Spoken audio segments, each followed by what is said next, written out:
Olóòdàlẹ̀ kánò wàrà.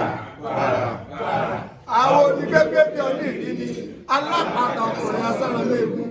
Ọjọ́ ikú bí ọdún ìrìn, ọjọ́ ìdájí ìgbèrè, akọni mutí, ayẹyẹ lóbi, akọni ọlọ́wọ́ ẹni, ọdún nígbà ẹni, ọ̀sọ̀ ẹni ìgbẹ̀gbẹ̀ ẹni, aláṣẹ ọba àbàṣẹ sọ̀rọ̀, tàbẹ́ funfun, ṣòkòtò funfun, òlékólé jẹlání funfun, onílé ojú òpó, ẹlẹ́ka ìdíje, alálé ṣẹ́ṣẹ́ fún. Òṣàlùdá ni ó máa ṣe, bàbá àdúgbò aláṣọ fún. Onílé funfun nílé òrìṣà, n ó ṣe tìrẹ láyé lọ́run.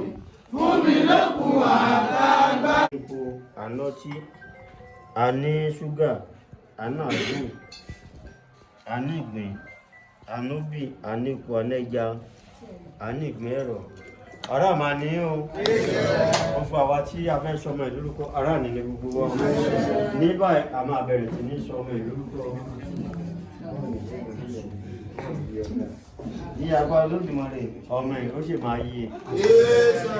Yíyè ìbàdàn ọmọ yẹ̀yẹ́. Apá Olódùmarè, ọmọ ẹ̀ máa yíye. Ní báyìí, a máa pe bàbá tí ó bí ọmọ ẹ̀.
Ẹ máa